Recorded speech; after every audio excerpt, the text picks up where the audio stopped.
Good evening, and welcome to the Thursday, October 6th meeting of TV Toastmasters Club 9523. We have a good meeting in store for you tonight. We have two speakers. We also have some guests with us in the studio this evening. We have Shankar Rashwa, who is visiting us tonight, and he's also helping us in the role as timer. And our two cameramen that we have are... One of the things I wanted to share with the club, we have received our ribbon as a Select Distinguished Club for the Toastmaster year that just ended.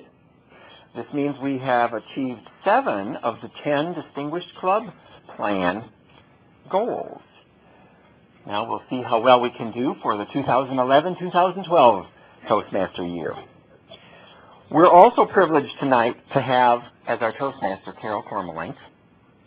Carol is our anchor, one of our anchor Toastmasters that keeps us in line, and she's also an excellent resource person.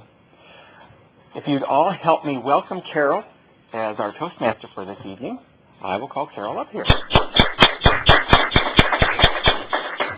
Thank you, Mr. President. Glad to see that we earned another ribbon. When you see all those ribbons on the banner, you know that's a good club to belong to because we are active. The only way we can get those ribbons is if our members are learning and growing. I'd like to welcome everyone here tonight, and especially our viewing audience at home. Hope you come join us sometime. We like to have guests. We have 3 parts to our meeting. We have an impromptu session, then we have a planned speech presentation session, and then we have a listening, responding, and evaluation session. And to be a good evaluator, you have to listen. I would like to start our meeting tonight with our word counter grammarian, and she's going to give us the word of the day. It happens to be on your program, so you don't have to write it down there because it's already there. Oh, Mary, I forgot to CC after your name. Mary is a competent communicator. Let us welcome Mary Arms. Good evening. Hello, everyone. Today's word is called mnemonic. Mnemonic is an adjective, and it means assisting or designed to assist memory. The word mnemonic derives from the Greek word meaning to remember.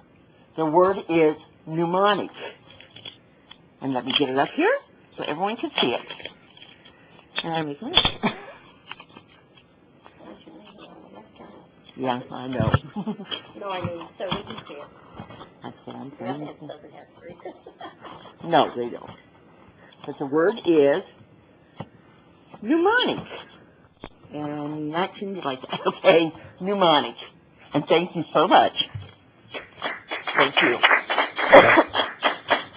Thank you, Mary. I've had to use a lot of mnemonics to help me with my memory. When you get to be my age, you have age-related memory impairment. ARMI. Do what?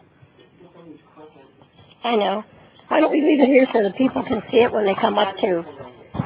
Because it's on their programs that they may not remember.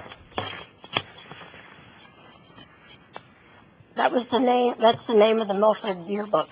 It's the mnemonic.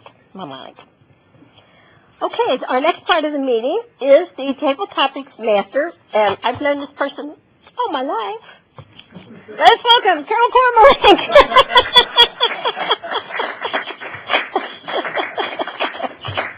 My table topics today, I think it's rather timely because we're just started into the fall season. Although when I was taking the walk with my personal trainer yesterday, I said, I guess this is Indian summer. And he said, well, not really, because it hasn't frosted yet. And Indian summer comes after frost. Well, I didn't know that. I just thought when it got really cold like it did last week when we were on the BB River boat, so it was freezing. That would have been nice to have this weekend instead of being so cold. So all my questions tonight are related to fall. And my first question tonight is, what does fall mean to you, Paul? Paul.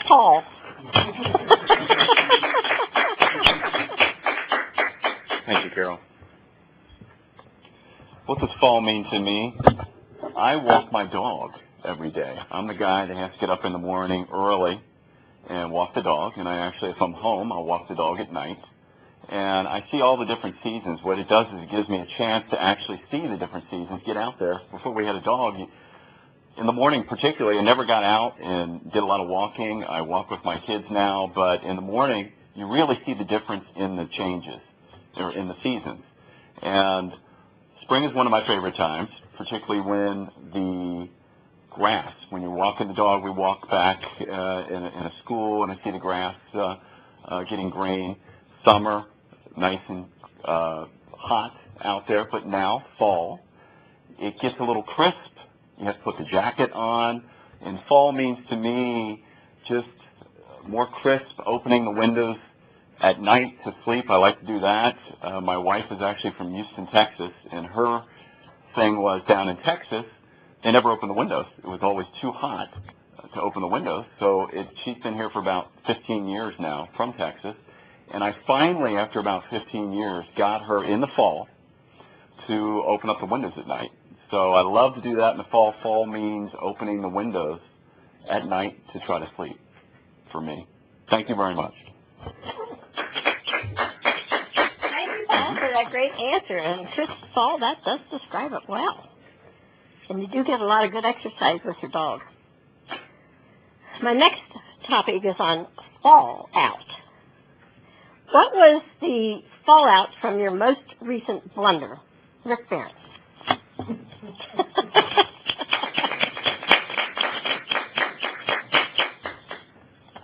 Thank you, Carol. The fallout from my most recent blunder. That would require me to actually have a blunder that I could talk about. And as I sit here and think about it, I would say the most recent blunder is the timing I picked to put topsoil in the backyard. So my wife and I decided, or maybe I decided, I think it was really my pushing, I decided that fall is the best time to grow grass. And a couple of weeks ago, we made the choice of having 30 cubic yards of topsoil delivered to the house, which we wheelbarrowed by hand from the front all the way around to the back in 2 very painful days. Somebody told me that that 1 yard of topsoil weighs a ton. So that Anita and I moved 30 tons of topsoil in 2 days. We squeezed it in, got it to the point where we could rake it out. We were up till 1 o'clock in the morning spreading topsoil so that the next day we could spread fertilizer, get the seed down, and then put the straw in just as it rained. I looked out there today.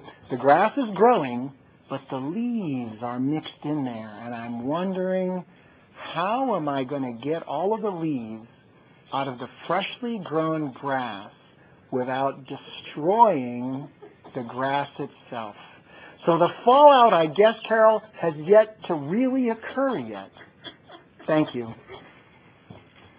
Thank you. Well, you did a lot of work, 30 tons. Whew. I'd like to hear about a nasty fall, either professionally or personally. Shankar.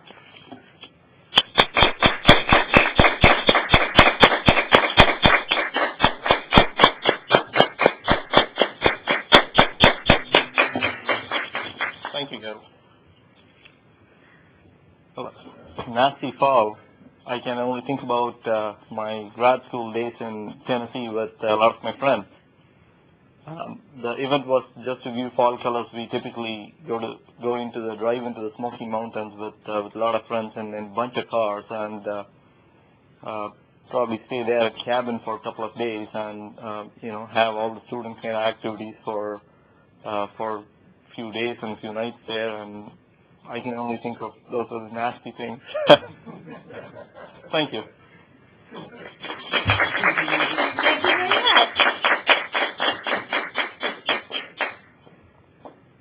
Now I want to know about your nastiest physical fall, Mary Arms.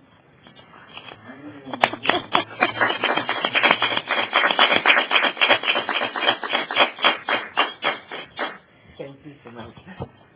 Well, I have a lot of physical nasty physical falls I have had in my life, but the one I had was when I fell and broke the wrist. That was the nastiest and the most painful thing I ever went through. I'm still suffering. I get a couple pains here and there. But that, and I fell down a hill, fell on ice. I've done a lot of rotten things to my body. And that's it. Thank you very much. And the thing I hate about falling is when it takes a second and you've lost your balance and down you go. And I'm like, just a few seconds is a big difference. Those are my table topics for tonight, and I will return control. Oh, I'm back to the and our first speaker tonight is Rick Barron, and Rick Barron is working from the Communicating on Television, which is training on television. He is actually supposed to do a video, and we are to view the video, but I'm not sure if that was completely understood during this project. His speech title is Simple Secrets to See Your Toes Without Diets, Workouts, or Sacrifices. Rick serves as our current area governor, and he's the past president of TV Toastmasters. Let us welcome Rick Barron, CC, Competent Communicator. Thank you, Carol.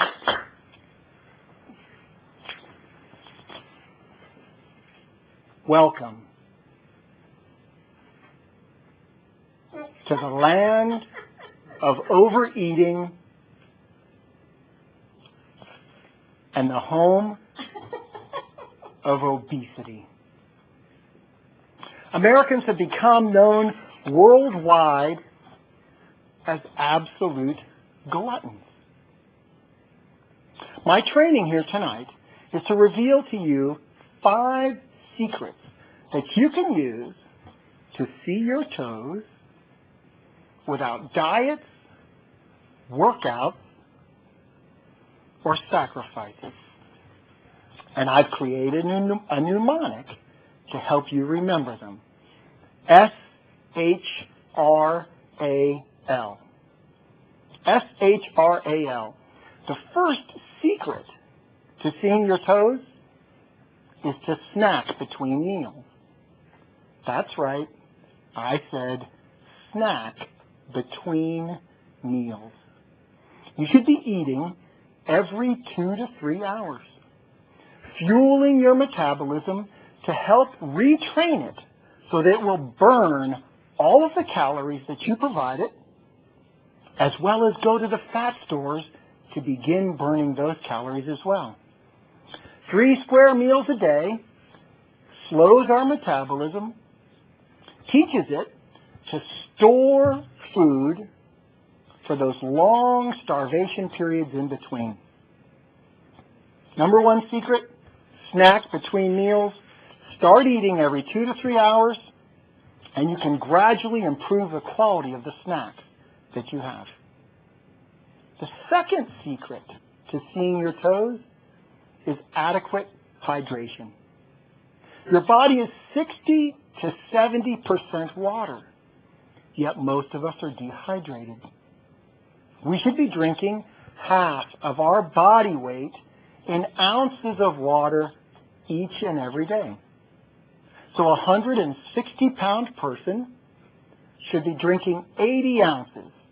That's 10 8-ounce glasses of water every day.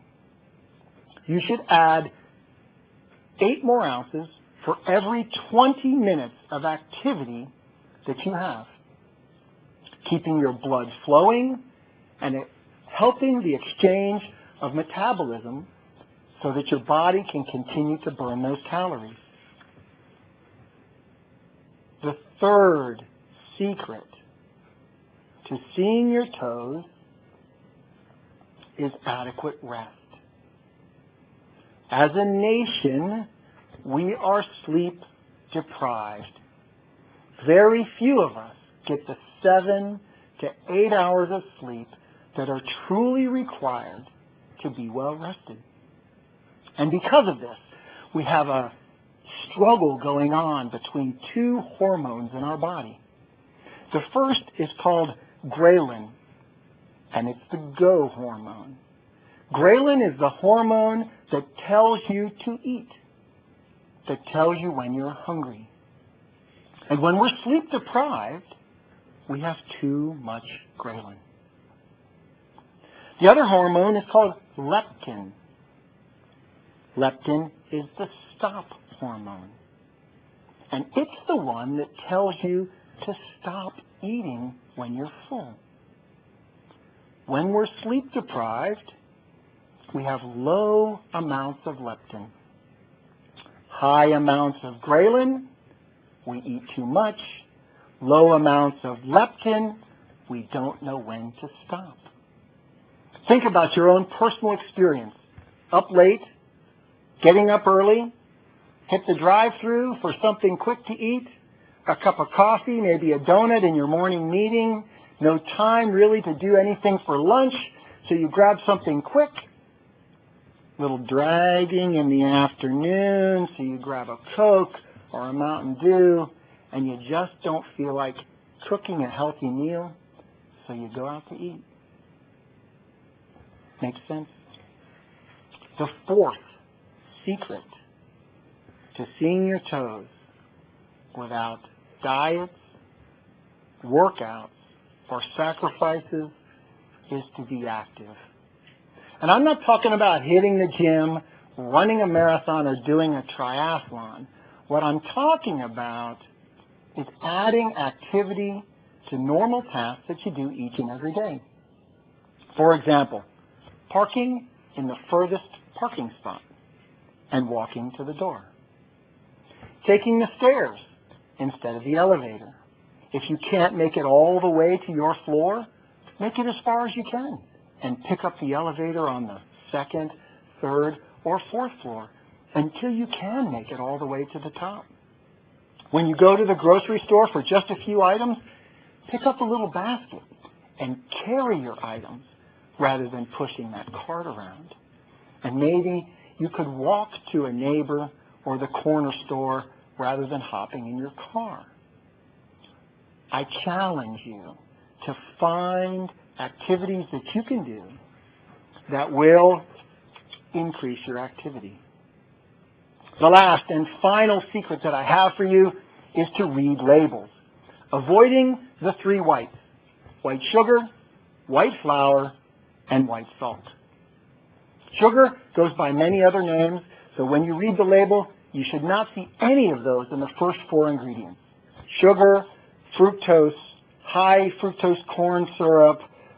You'll soon understand how the sugar is hidden within the foods that you eat. And the same is true for flour. If you see enriched flour, that's white flour, and you need to avoid it. Salt is labeled as sodium and often hidden as potassium. Avoid the three whites. There you go. Our 5 secrets. SHRAL. Why do you want to see your toes? Do you want to be able to enjoy time as a parent or a grandparent? Do you want to be able to fit in a single airline seat? Choices are very personal between each and every one of us. But please reintroduce yourself to your toes by taking these 5 simple secrets and applying them in your life. If you'd like some additional information, you can subscribe to my monthly newsletter at www.loveyourscalenews.com. That's www.loveyourscalenews.com. Thank you.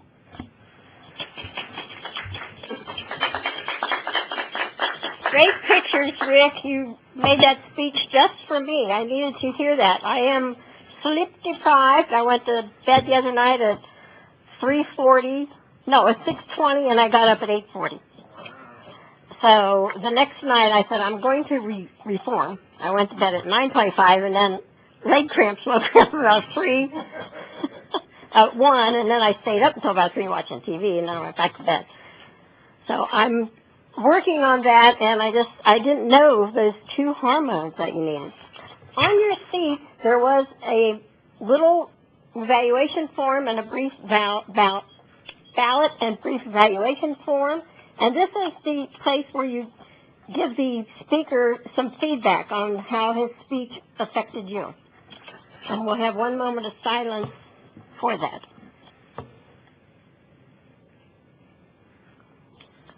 Okay, our minute is up. Our next speaker is Paul Wessels, and Paul Wessels is a recent competent communicator. That means he's gone through all 10 speeches in the manual, and he's doing the manual again because you can get a competent communicator every year if you want to. And his speech tonight is the third project on Get to the Point. And he's going to tell us, if I only knew Paul Wessels. Thank you, Carol. If I only knew. I attended my high school graduation recently. It was a couple weeks ago. And it's hard to believe, but I graduated 30 years ago, 1981. And during that time, during the high school graduation, I said to myself several times, boy, if I only knew then what I know now.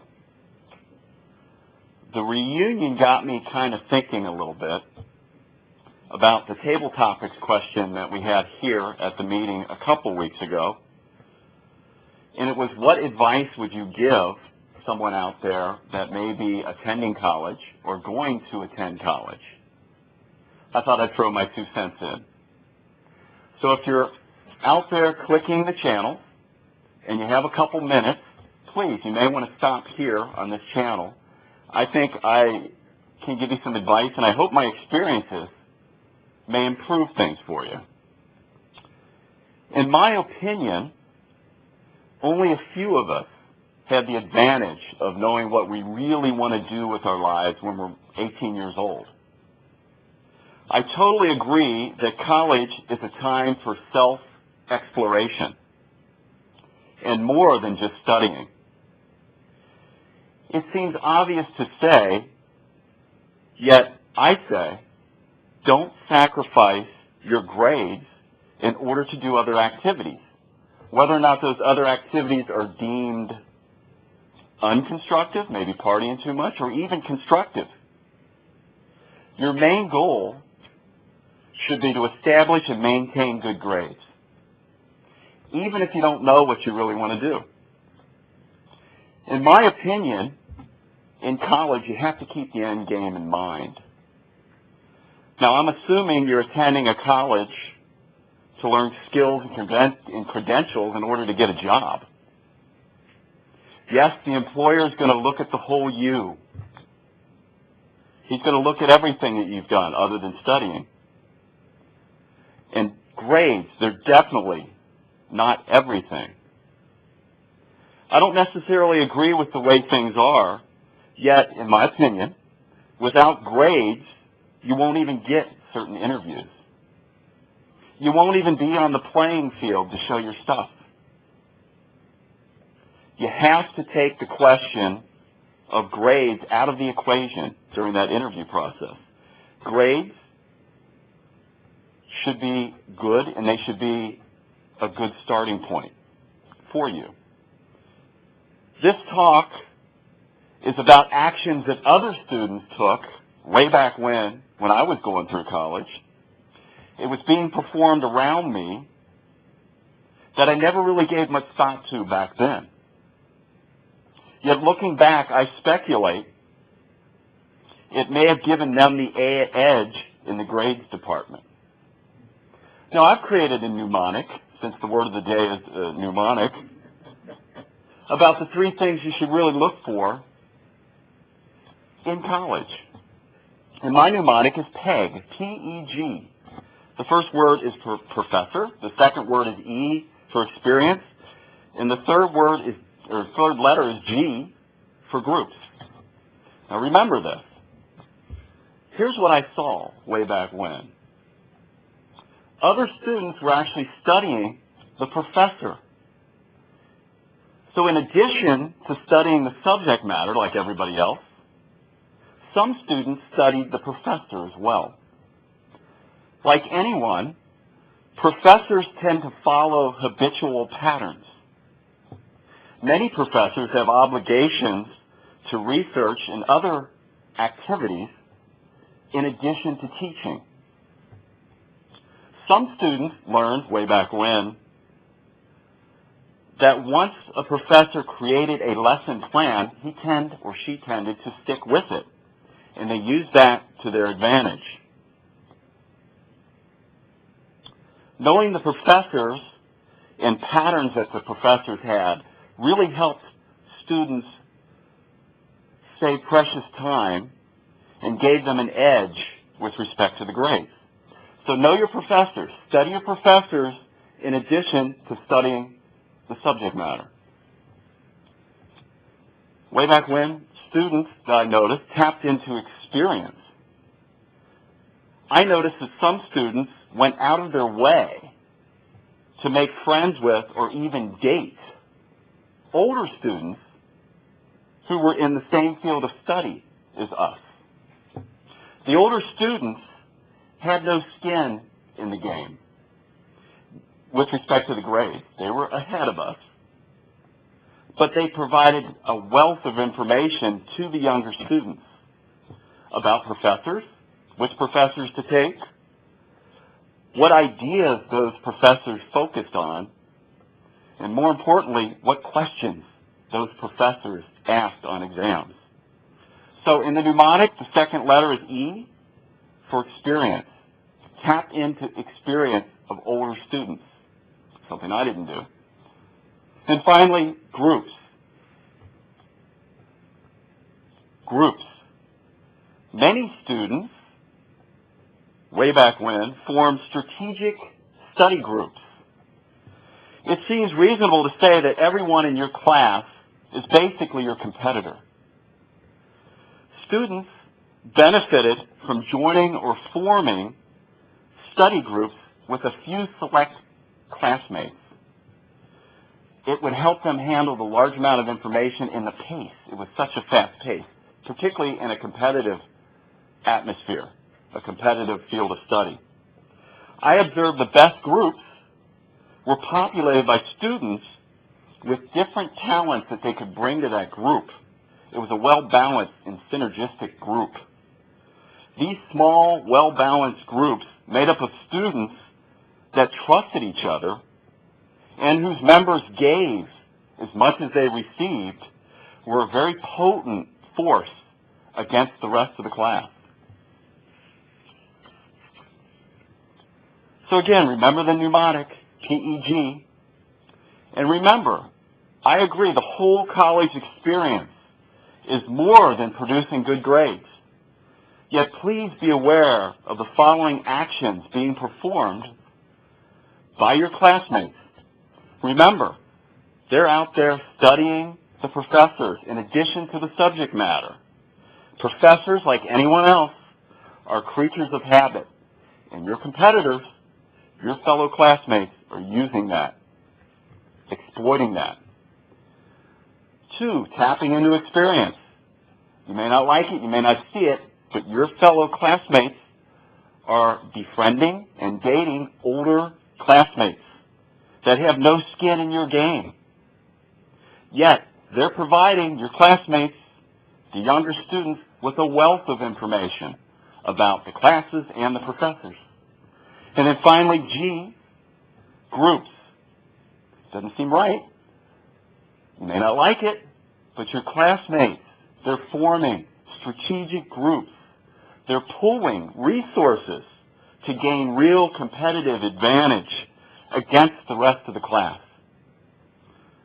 So maybe you can benefit with what I had to tell you about what I saw when I was back in college. And if I only knew then what I know now, and now you know. Thank you, Paul, for a great speech there. Jerry Lucas, who is Dr. Memory, said that he found out whether the professor graded by the book or by his lectures. And it was by his lectures, he didn't miss any classes. So that was, when you're talking about knowing how to professor grades, that's very important information. And you said about groups. I went to, when my husband had Alzheimer's, I went to an Alzheimer's support group and got a lot of information. And the guy who speaks today, he said he's suffering from PDD. And I'm going, I am too. That's prompt deficit disorder. And he said, we're going to have a group meeting for the PDD, and we're going to have it at the library next week at 80. So that's, and a lot of people, they never get there on time. They're either early or they're late. There's very few people that get there right on time. Okay, so we will have 1 minute now. We will be back in a minute and write some notes to Paul on his speech. Thank you. Rick, Paul, I also forgot to mention, you really think fast to be able to make your mnemonic right there on the spot. I'm impressed with how well you think. I now turn control of the meeting over to our general evaluator, Rick Barron, competent communicator, and our area governor, last year's president of TV Toastmasters, Rick Barron. Thank you, Carol. This is the part about the Toastmasters meeting that I really enjoy, because here's where everyone gets a chance to grow based on the collective experience of the group. Here's really where Toastmasters shine, because anybody can get up here and give a speech. Anybody can get up here and do their best. Anybody can get up here and say, you know what? I did it. I gave it my best shot.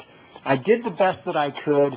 And they go down and they sit in their seat and they just celebrate. Look, I didn't die. I got up in front of the cameras and the lights and everything, and I lived to talk about it until the evaluator gets up here.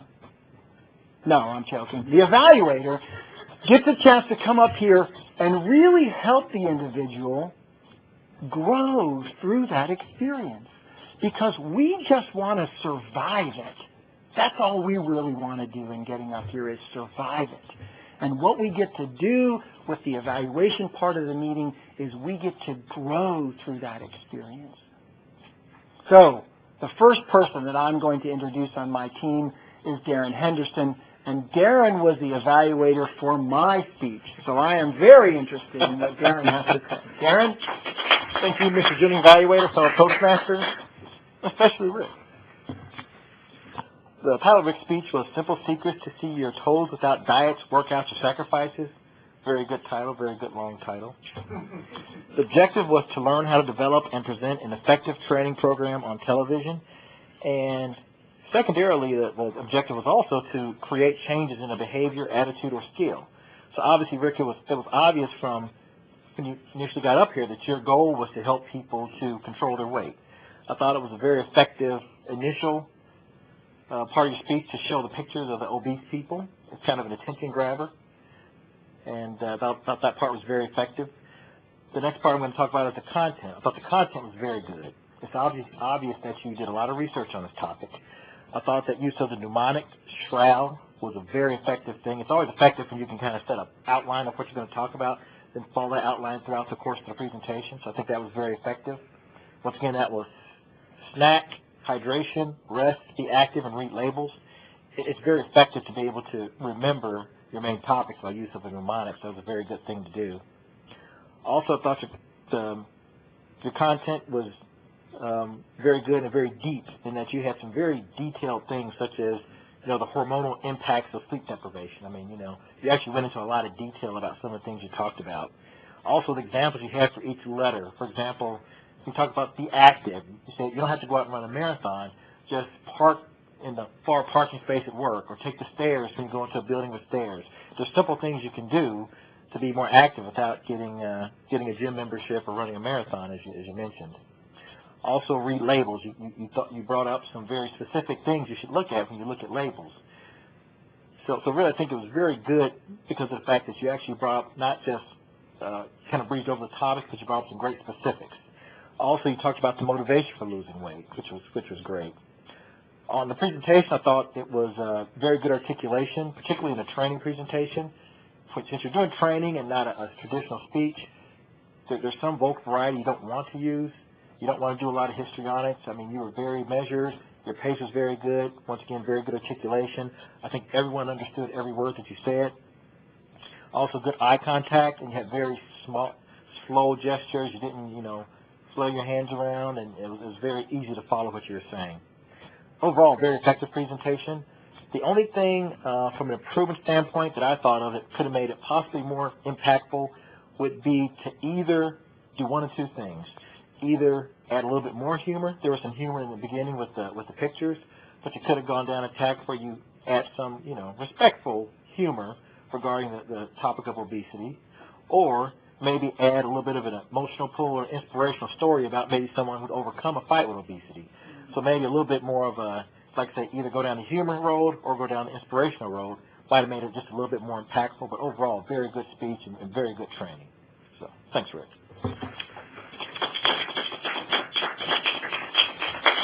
Thank you, Barron. It's always good. Like I said, my job was to survive the speech, which I did. I made it back to my chair. You saw it. So it's always good to hear the perspective from somebody else. And in addition, everybody in the meeting writes down little notes.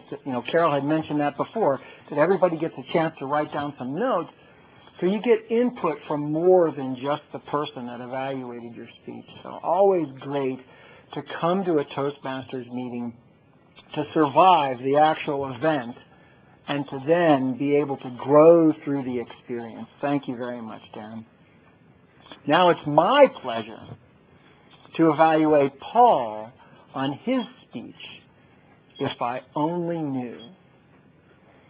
His objectives were to have a clear general purpose and a specific purpose, to organize his speech into a beginning, body, and conclusion, to project sincerity and conviction, to control his nervousness, and try not to use his notes. So as I step back and think about the big picture, he was here to inform us. That was the general purpose of his speech, was to inform us. And the specific purpose was to assist people who are currently in college in making a change in their behavior. Based on his experience, he was trying to get people to change their behavior by sharing some very specific insights that he was able to get by reflecting on his experience while at his reunion. So done very well, I think, in terms of selecting the topic, the way that it was presented as well. I really liked the introduction, If I Only Knew. And it's like, where is he going with this? Really grabbed me, got me to start thinking and really focus in on where you started. So I really enjoyed that. Good transition into the body and very good use of the mnemonics and helping us understand about studying the professor, the experiences, those additional experiences, and working in those strategic study groups. Then you came back out and summarized it and provided us a really good ending, I think, with the phrase, now you know. So outstanding structure and content to support the overall get to the point. You don't know out there, but we literally grabbed Paul as he walked in the door and said, are you willing to give a speech today? And this is one that he had in literally his back pocket that he was able to give. And so really, Paul, the only input that I can give you is on the use of your notes. You did refer to them on occasion, but you did a fabulous job, I think, in keeping track of where you were and really only using them, I think, to kind of transition topics as you were moving from one to the other to kind of check to make sure that you were going through the flow.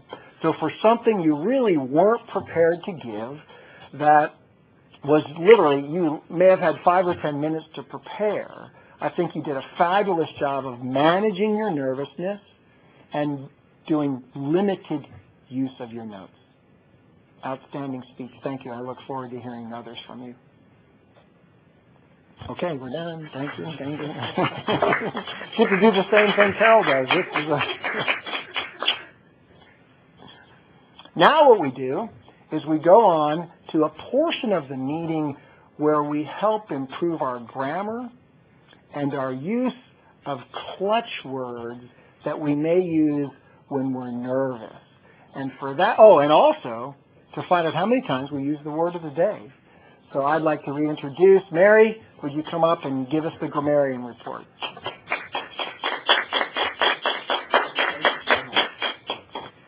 Now, this is the first time I've ever been a grammarian and all counter. So just hold on, okay? Now, with the word mnemonic, Carol, you used it one time. Rick, you used it twice. Paul, 3 times. And Darren, twice. In the all counter, as an all counter, Paul, you used the word all once, and not that everything else was perfect. Rick, good, nothing. I didn't hear a thing from you. Shankar, is that how you pronounce it? Shankar? You used and once each. I used the all twice when I was giving my table topics, twice, and so once. Steve, you used all twice, and Darren, perfect. And this is my grammarian report. And thank you very much. Thank you, Mary. One of our objectives in Toastmasters is to make sure that we're able to keep our speeches within the allotted time. So it's important that we pay attention to the timing lights in the back, which give us indication of how we're doing using up our time. So one of the things that we also did, you heard early, is that we kind of grabbed our visitor that came in, Shankar, and we'd asked him if he would fill the timing role today. So fortunately, he agreed to do so, and so Shankar's here to give us our timers report. Thank you. Well, today's speech is so interesting that I was engrossed in the speech, and sometimes even I tended to miss the correct timing. So to start with the impromptu speaking, Paul was 1 minute and 25 seconds. Rick was 1 minute and 40 seconds. Mary was 25 seconds. And in the scheduled speaking session, Rick was 7 minutes and 40 seconds, and Paul was 8 minutes and 35 seconds, a little over there. And in the general evaluation, when Rick started, was about 1 minute and 20 seconds, and Darren was about 3 minutes and 12 seconds, and the second evaluation for Rick was about 3 minutes and 10 seconds. Thank you. Thank you, Shankar. In closing out my evaluation,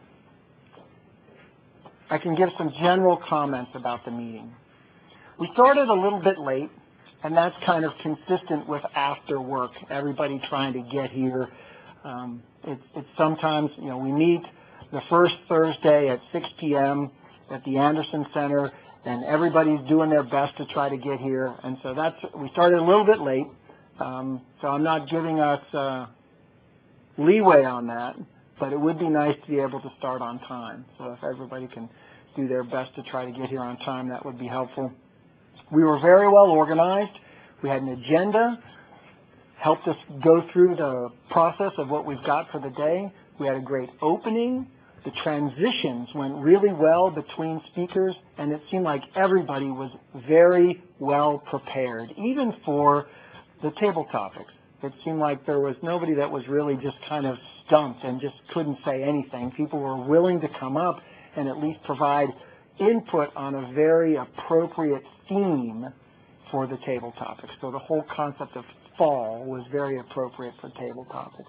The evaluations were very good, in terms of providing people something that they could latch onto to help them improve, and then showing them the things that we really liked, that we really enjoy, because it's important that we continue to do those things, reinforce those behaviors that we like in somebody's speech, as well as those opportunities for improvement.